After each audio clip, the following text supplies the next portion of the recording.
નમસ્કાર વિદ્યાર્થી મિત્રો, ઉમા વિદ્યા સંકુલની યુટ્યુબ ચેનલમાં આપ સૌનું હાર્દિક સ્વાગત છે। આજે આપણે એચપી વિભાગમાં પ્રકરણ 3 કંપનીની સ્થાપના વિધિ વિશે વાત કરીશું। આપણે એચપીમાં પ્રકરણ 2 શીખી ગયા છીએ। કયા પ્રકરણ હતા? તો કે પ્રકરણ કંપની સેક્રેટરીના પ્રકારો। પહેલું પ્રકરણ હતું સેક્રેટરીના પ્રકારો, બીજું પ્રકરણ હતું કંપની સેક્રેટરી અને ત્રીજું પ્રકરણ છે કંપનીની સ્થાપના વિધિ। કંપનીની સ્થાપના વિધિ એટલે શું? આ પ્રકરણમાં આપણે શું શીખશું? તો કે કંપનીનો અર્થ અને કંપનીની વ્યાખ્યા।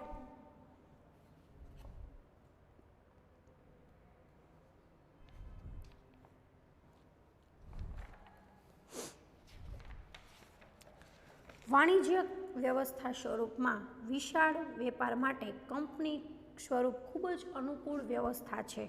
કંપની કૃત્રિમ વ્યક્તિત્વ ધરાવે છે। તેનું કાયદાકીય અસ્તિત્વ આપોઆપ અસ્તિત્વમાં આવતું નથી। અસ્તિત્વમાં લાવવા માટે વિધિ જટિલ અને લાંબી છે। વ્યક્તિગત માલિકીની સ્થાપના સરળતાથી થઈ શકે। ભાગીદારી પેઢીનું સ્વરૂપ વ્યક્તિ માલિકી કરતાં વિસ્તૃત છે। વ્યક્તિગત માલિકી અને ભાગીદારી માલિકી બે આવે તો વ્યક્તિગત માલિકીની સ્થાપના સરળતાથી થાય, પણ ભાગીદારી પેઢીનું જો સ્વરૂપ આપણે વ્યક્તિગત માલિકી કરતાં અલગ છે।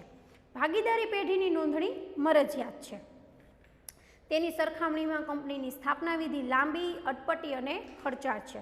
હવે ભાગીદારીની સરખામણીમાં કંપનીની જે સ્થાપના વિધિ છે એ લાંબી, અટપટી અને કેવી છે? ખર્ચાળ છે।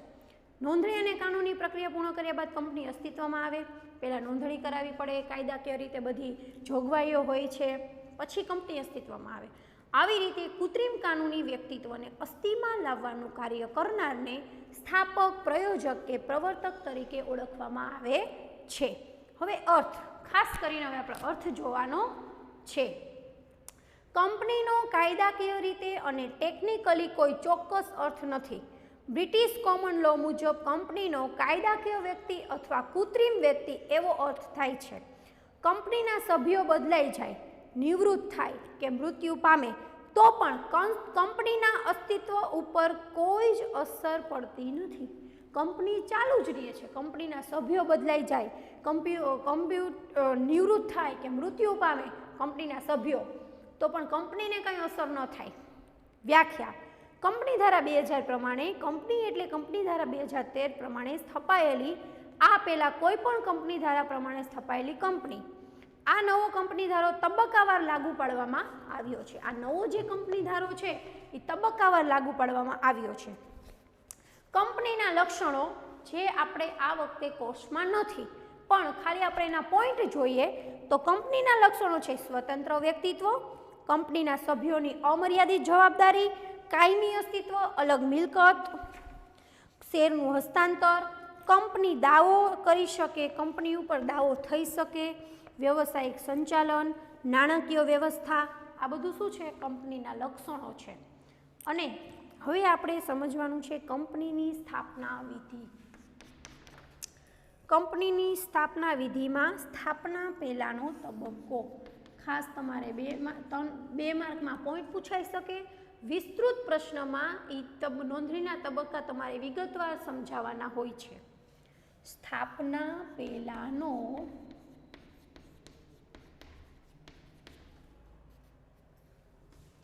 તબક્કો, અને જો એને જ એમ પૂછવામાં આવે કે સ્થાપના પહેલાંનો તબક્કો તો એમ કહે છે નોંધણી પહેલાંનો તબક્કો, એટલે નોંધણી પહેલાંનો તબક્કો પૂછે તો પણ તમારે આ જ જવાબ લખવાનો આવશે।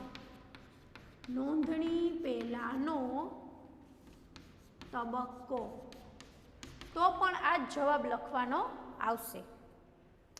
આ કંપનીની સ્થાપનાનો પ્રથમ તબક્કો છે સ્થાપના પહેલાંનો તબક્કો।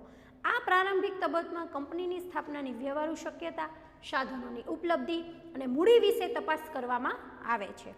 આમ કંપનીની સ્થાપના નીચેના તબક્કામાંથી પસાર થાય છે। નીચેના તબક્કામાંથી પસાર થાય કંપનીની સ્થાપના, એમાં પહેલો પોઈન્ટ છે ધંધાનો સ્થાપનાનો વિચાર।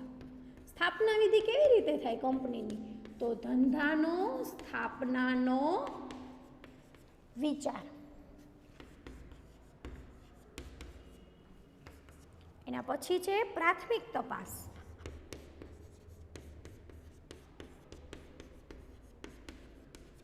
વિગતવાર તપાસ.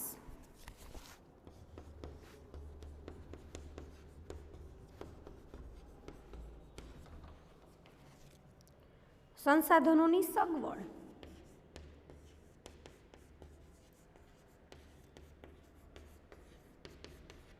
આ છે એના તબક્કા. સંસાધનોની સગવડ અને નાણાકીય વ્યવસ્થા. નાણાકીય વ્યવસ્થા હોય તો જ કંપનીની સ્થાપના થાય. નાણાકીય વ્યવસ્થા આ છે સ્થાપના પહેલાંનો, નોંધણી પહેલાંનો તબક્કો. કેવા તબક્કાથી આપણે કંપનીની સ્થાપના વિધિ થાય છે? ધંધાનો સ્થાપનાનો વિચાર. કોઈને ધંધાનો વિચાર આવે ત્યારે આપણે ધંધાની સ્થાપના કરીએ છીએ. કંપની સ્વરૂપમાં ધંધાની સ્થાપના અંગેનો ખ્યાલ એક વ્યક્તિ કે વ્યક્તિના સમૂહને ઉદ્ભવે છે. કંપની કોઈ એક વ્યક્તિ ન સ્થાપી શકે. કોઈ એક વ્યક્તિ કે અન્ય વ્યક્તિના સમૂહને વિચાર આવે, પહેલાં તો વિચાર ઉદ્ભવે. આ ખ્યાલ ધંધાની સ્થાપના તરફ દોરી જાય છે. સ્થાપકના બીજારોપણને તેની કલ્પના શક્તિને સર્જકતા પોષે છે. તેમાં રહેલા જોખમો ઉઠાવવા તૈયાર હોય છે. હવે આપણે ધંધાની સ્થાપના કરી જ છે તો એમાં રહેલા જોખમો ઉઠાવવા આપણે તૈયાર રહેવું પડે.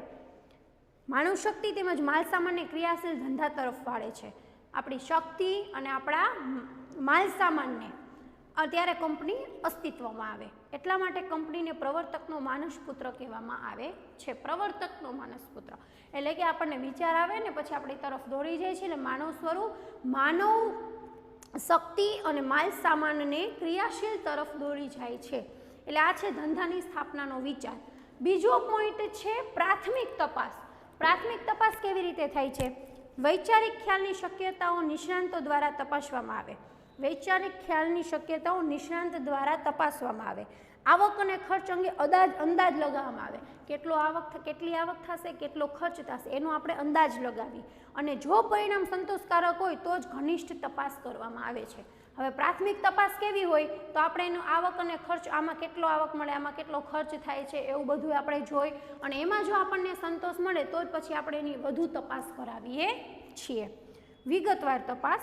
જો વિસ્તૃત તપાસ કરવામાં ન આવે તો વિપરીત પરિણામો લાવી શકે છે.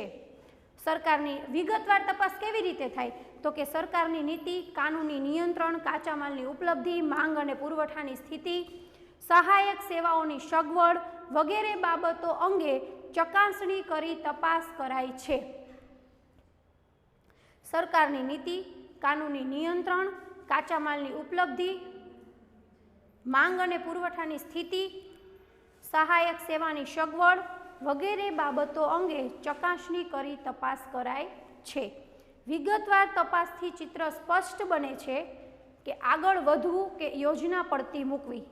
તમે પ્રાથમિક તપાસ કરો પછી વિગતવાર તપાસ કરો તો વિગતવારમાં આપણે શું જોવાનું હોય? કાચા માલ કેટલો જોશે, સરકારની નીતિ કેવી, કાનૂની નિયંત્રણ એમાં કેવા હશે, સહાયક સેવાની સગવડ વગેરે બાબતો અંગે ચકાસણી કરી શકાય છે. પછી વિગતવાર તપાસથી શું થાય તો એ ચિત્ર સ્પષ્ટ બને અને આગળ વધવું કે યોજના પડતી મૂકવી તે અંગે નિર્ણય લેવાય છે. વિગતવાર તપાસથી ચિત્ર આખું સ્પષ્ટ બને છે એમ કે હવે આવી જ રીતે આપણે સ્થાપના થશે ને ધંધો કરવાનો છે અને આગળ વધવું કે યોજના પડતી મૂકવી એ અંગે વિગતવાર તપાસથી નિર્ણય લેવાય છે કે આમાં આગળ વધવું કે યોજના પડતી મૂકવી. એના પછી છે સંસાધનોની સગવડ.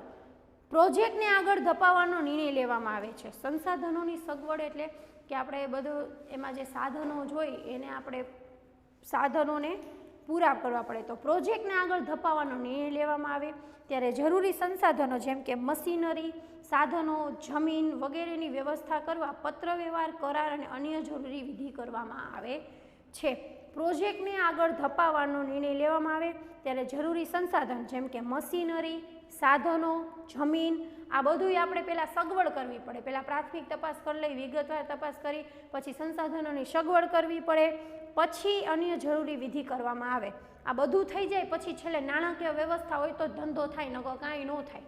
નાણાકીય વ્યવસ્થા જે સાધનો કે મિલકતો ખરીદવા માટે અને સ્થાપના અંગેના જરૂરી ખર્ચા આવશ્યક બનશે તે અંગે નાણાકીય બાબતોની વિચારણા હાથ ધરાય છે. તે અંગે નાણાકીય બાબતોની વિચારણા કરવી પડે.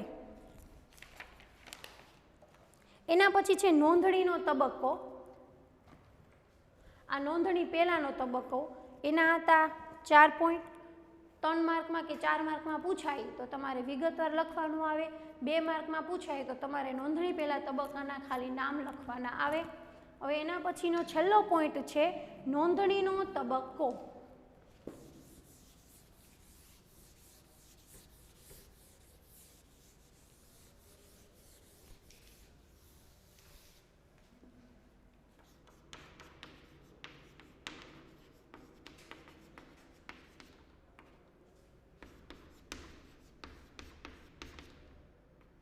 નોંધણીનો તબક્કો પછી આવશે નોંધણીનું પ્રમાણપત્ર. નોંધણી પૂર્વેનો તબક્કો પૂર્ણ થયા બાદ સ્થાપનાનો તબક્કો શરૂ થાય. આ નોંધણીનું થઈ ગયું. હવે સ્થાપનાનો તબક્કો, જેમાં કંપનીનું નોંધણીનું પ્રમાણપત્ર મેળવવા અંગે જરૂરી કાર્યવાહી કરવી પડે. આપણને નોંધણીનું પ્રમાણપત્ર મળે કે હવે તમે આ કંપની શરૂ કરી શકો છો. ખાનગી કંપનીમાં મર્યાદિત સભ્ય સંખ્યા તેમજ શેરની ફેરબદલી નિયંત્રિત હોય છે. નોંધણીનું પ્રમાણપત્ર મેળવ્યા બાદ કંપની ધંધો શરૂ કરી શકે છે. તમને નોંધણીનું પ્રમાણપત્ર મળી જાય પછી જ તમે ધંધો કરી શકો. ખાનગી કંપની કે જાહેર કંપની બંને પ્રકારની કંપની માટે નોંધણીનું પ્રમાણપત્ર મેળવવું અનિવાર્ય છે.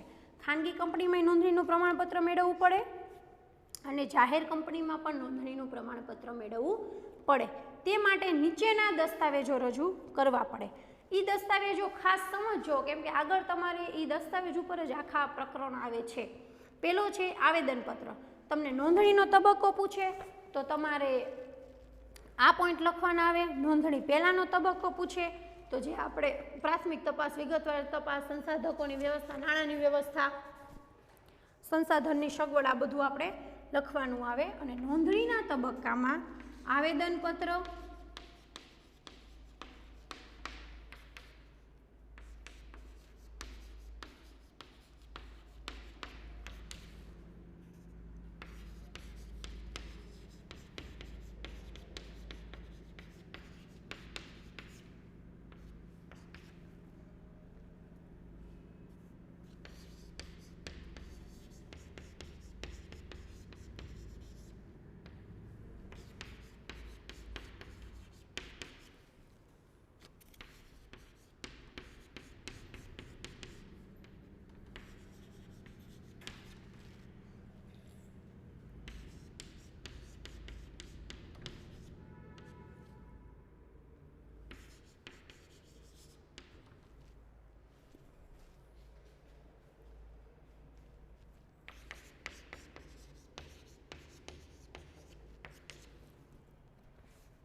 આવેદનપત્ર કંપનીનો આ પાયાનો મૂળભૂત દસ્તાવેજ છે. આવેદનપત્ર આ દસ્તાવેજમાં જે કલમો હોય એની કલમ હોય છે, તેના આધારે કંપનીનું ધ્યેય અને કાર્યક્ષેત્ર નક્કી થાય.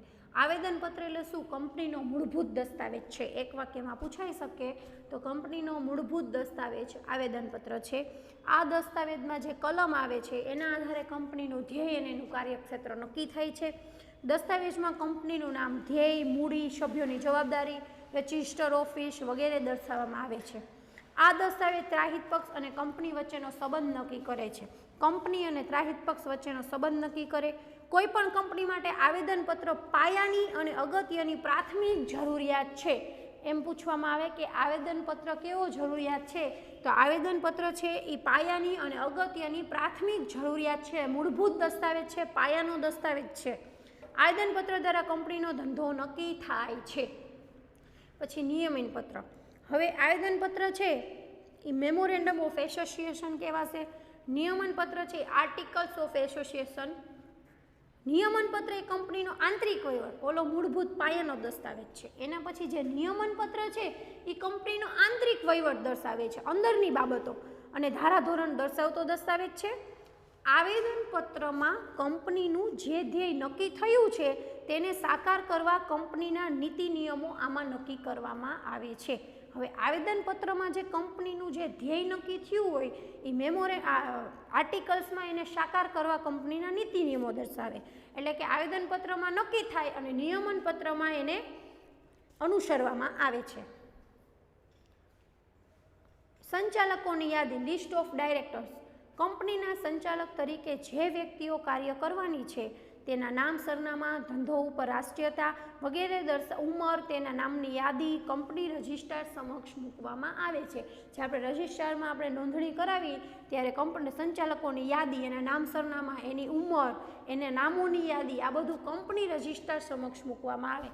આવેદનપત્ર એટલે પાયાનો મૂળભૂત દસ્તાવેજ છે. કંપનીના ધારાધોરણ નક્કી થાય છે, પછી એની જવાબદારી, એનો કંપનીનો ધ્યેય, એની મૂડી, આવું બધું જે મહત્ત્વની બાબતો છે, સભ્યોની જવાબદારી, આ બધું આવેદનપત્રમાં આવે. અને નિયમનપત્રમાં આંતરિક વહીવટ કરવામાં આવે અને ધારાધોરણો દર્શાવતો દસ્તાવેજ છે. પછી સંચાલકોની યાદી, એટલે કે આ સાવ સહેલો પોઈન્ટ છે. સંચાલકોની યાદીમાં નામ, સરનામા, ઉંમર, એના નામની યાદી કરવામાં આવે. નિયત કરવામાં આવે ત્યાં કંપનીના સંચાલકોમાં ઓછામાં ઓછી એક મહિલા સંચાલક હોવી જરૂરી છે. નિયત કરવામાં આવે તેવી કંપનીમાં સંચાલકોમાં ઓછામાં ઓછી એક મહિલા સંચાલક હોવી જરૂરી છે. પછી સંચાલકોની લેખિત સંમતિ અને સોગંદનામું. દરેક સંચાલકે રજિસ્ટ્રારને સંચાલક તરીકેની જવાબદારી સ્વેચ્છાએ સ્વીકારે છે. દરેક સંચાલકે રજિસ્ટ્રારને સંચાલક તરીકેની જવાબદારી સ્વેચ્છાએ સ્વીકારે છે તેવી લેખિત સંમતિ આપવી પડે. તે ઉપરાંત ભરણું ભરનાર અને પ્રથમ સંચાલકે રજિસ્ટ્રાર સમક્ષ નીચેની બાબતો અંગે સોગંદનામું રજૂ કરવું પડે કે તે કોઈ પણ ગુના માટે ગુનેગાર ઠરેલ નથી. સોગંદનામું રજૂ થાય પછી જ સંચાલકમાં લેખિત સંમતિને સોગંદનામું આવે કે કોઈ પણ ગુના માટે ગુનાગાર નથી, કોઈ પણ છેતરપિંડી કે ગેરરીતિ માટે ગુનેગાર ઠરેલ નથી. રજિસ્ટ્રાર સમક્ષ જે માહિતી આપવામાં આવી છે તે સાચી અને પૂર્ણ છે. રજિસ્ટ્રાર સમક્ષ જે માહિતી આપી છે તે સાચી અને પૂર્ણ છે. સંચાલકોની લેખિત સંમતિ અને સોગંદનામું. હવે છે નિવેદન. 5મો પોઈન્ટ છે નિવેદન. કંપનીની સ્થાપના માટે કાયદાની સૂચિત એવી તમામ જોગવાઈનું પાલન કરવામાં આવ્યું છે. નિવેદન એટલે શું કે તમે ઘણીવાર એવો શબ્દ સાંભળ્યો છે કે એનું નિવેદન લેવામાં આવ્યું, એટલે કે કંપનીની સ્થાપના માટે કાયદાકીયની સૂચિત એવા તમામ જોગવાઈનું પાલન થાય તેમાં દર્શાવતું નિવેદન કંપની રજિસ્ટ્રાર સમક્ષ નોંધાવવું પડે કે એની તમામ જોગવાઈનું પાલન થશે. નિવેદન છાપેલું હોવું જોઈએ. Advocate, chartered account, CA, cost account અથવા કંપની સેક્રેટરીમાંથી કંપનીની સ્થાપના વિધિમાં સંકળાયેલ હોય તેને સહી કરવી પડે. એની સહી આવે. કંપનીના નિયમનપત્રમાં જે સંચાલક, મેનેજર કે સેક્રેટરી તરીકે જેનું નામ હોય તેને સહી કરવી પડે. એટલે કંપનીના નિયમનપત્રમાં જેનું સંચાલક, મેનેજર અને સેક્રેટરી તરીકે જેનું નામ હોય એને પણ સહી કરવી પડે. નિવેદન એટલે કે કાયદાની સૂચિત એવી તમામ જોગવાઈનું પાલન કરવામાં આવ્યું છે એવું નિવેદન આપવામાં આવે કે તમામ કાયદાનું અમે પાલન કર્યું છે અને એમાં કંપનીના ચાર્ટર્ડ એકાઉન્ટની, એડવોકેટની બધાની સહી હોવી જોઈએ અને સ્થાપના વિધિમાં સંકળાયેલ એને પણ સહી કરવી પડે. અને કંપનીના નિયમનપત્રમાં જે સંચાલક હોય, મેનેજર હોય, સેક્રેટરી હોય એને જેનું નામ હોય તેણે પણ સહી કરવી પડે. હવે એના પછીનો છેલ્લો પણ છે અન્ય કંપનીમાં હિત અંગેની જાહેરાત. કંપનીના સંચાલકો, મેનેજર, સેક્રેટરી કે ભરણું ભરનાર જો બીજી કંપની સાથે સંકળાયેલ હોય અને તેમાં તેમનું હિત હોય તો તે અંગેની માહિતી આપવામાં આવે છે. એટલે કે કંપનીના સંચાલકો છે એ મેનેજર, સેક્રેટરી કે ભરણું ભરનાર જો બીજી કંપની સાથે સંકળાયેલ હોય એટલે આ કંપનીના જે સંચાલકો, મેનેજર, સેક્રેટરી છે એ બીજી કંપની સાથે સંકળાયેલ હોય તો તેમનું હિત હોય તો તે અંગેની માહિતી આપવી પડે છે. આ શું થયું? નોંધણીનો તબક્કો થયો. ઓલો નોંધણી પહેલાંનો તબક્કો, આ નોંધણીનો તબક્કો અને હવે છેલ્લો પોઈન્ટ છે નોંધણીનું પ્રમાણપત્ર.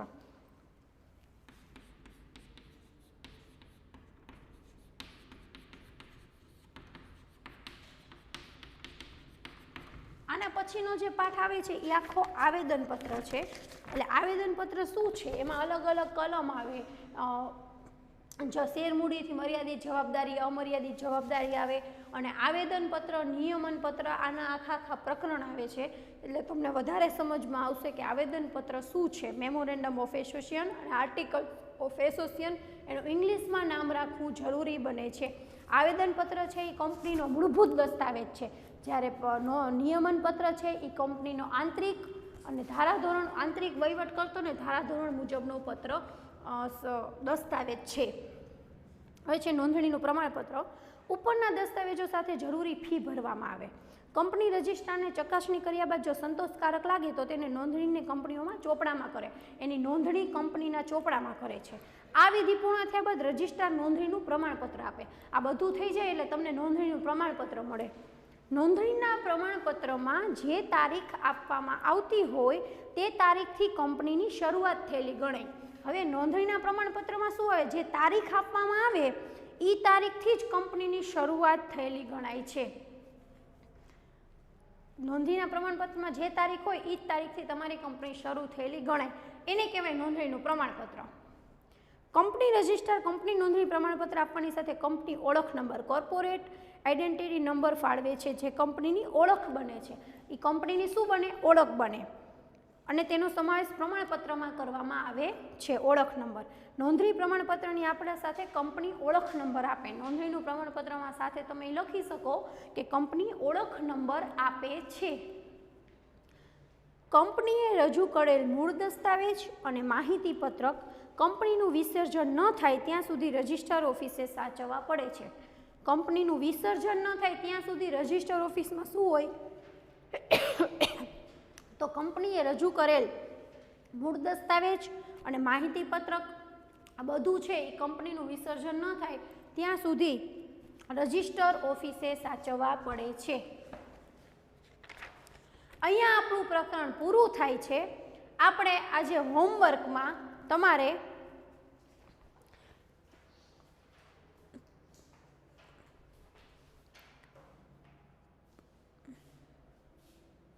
પ્રશ્ન નંબર 3 લખવાનો છે. હોમવર્કમાં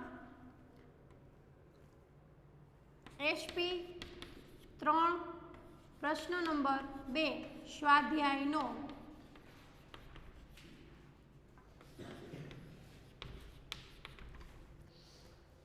SP પ્રકરણ 3 સ્વાધ્યાયનો પ્રશ્ન નંબર 2 લખવો. અહીંયા આપણું પ્રકરણ પૂરું થાય છે. આ પ્રકરણમાં શું આવ્યું તો ફરીથી આપણે જોઈ લઈએ. કંપનીની સ્થાપના વિધિ એટલે કે કંપનીના લક્ષણો. તો કંપનીના લક્ષણો આ વખતે કોર્સમાં નથી. પછી છે કંપનીની સ્થાપના વિધિ. તો સ્થાપના વિધિ કેવી રીતે થાય તો નોંધણી પહેલાંનો તબક્કો એટલે કે કંપનીની સ્થાપના પહેલાંનો તબક્કા, પછી કંપની નોંધણીનો તબક્કો. નોંધણી કરાવતી વખતે જે આપણે આવેદનપત્ર, નિયમનપત્ર, સંચાલકોની યાદી, સંચાલકોની લેખિત સંમતિ અને સોગંદનામું અને નિવેદન. એના પછી છે નોંધણીનું પ્રમાણપત્ર મળે. એટલે અહીંયા આપણો એસપીનો 3જો પાઠ પૂરો થાય છે. હવે નેક્સ્ટ લેક્ચરમાં આપણે એસપીનો 4થો પાઠ આવેદનપત્ર વિશે સમજવાનું છે. આ વખતે કોર્સમાં પ્રથમ સત્ર પરીક્ષામાં સીસીના 3 પાઠ અને એસપીના 4 પાઠ એટલે કે કુલ 7 પાઠ કોર્સમાં રાખેલ છે. જે તમને બધાને જાણ કરવાની છે કે આપણે એસપીમાં 4 પાઠ અને સીસીમાં 3 પાઠ છે, એટલે કુલ 7 પાઠનો અભ્યાસ કરવાનો રહેશે અને પરીક્ષામાં પૂછવામાં આવશે. આભાર વિદ્યાર્થી મિત્રો.